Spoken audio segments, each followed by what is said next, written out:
Doctor Strange came out last week.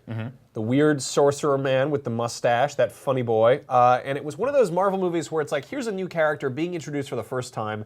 And I think a lot of people were like, what's this going to do? Is this going to do well? Is it going to flop? Is it going to be like Ant-Man kind of was hit or miss for a lot of people. I was kind of expecting it to track the same way. It is absolutely not tracking that way at all. It is really, really doing well critically and commercially. Let's take a look at some sound bites from Rotten Tomatoes. Doctor Strange has a dazzling kaleidoscopic palette that compensates for the usual finished story featuring A-list actors zapping one another, along with a hero who looks fearsomely witty even in repose.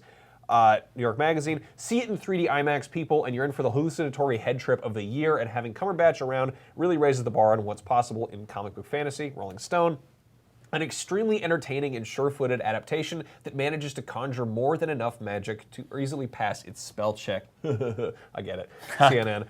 Playful and distinctive enough to throw a wrench into the grinding gears of the Marvel assembly line, says the LA Times. That's a big thing. Obviously, people are not sick of Marvel movies because they continue to do well, but there is a certain formula to superhero movies. Right. Marvel movies keep kind of being good. I mean, I feel like they haven't done any weird dips lately, and they haven't done any weird like, oh my god, that's amazing. But it sounds like Doctor Strange is really managing to kind of buck the formula.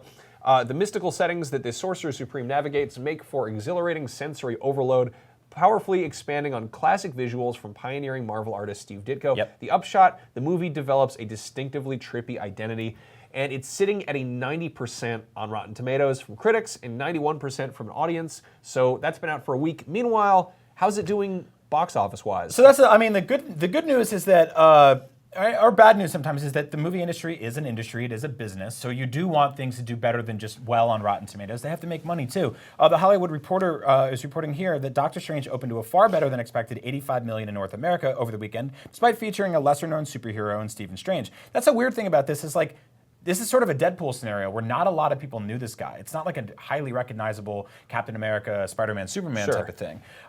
It's actually made $325 million worldwide in its global haul. No one was quite sure how Doctor Strange would stack up in comparison to other installments. People were kind of thinking around the 65 to 70 million opening weekend. It opened 85 million in North America. Damn. So that means we're going to get sequels. It means we're going to get spin-offs.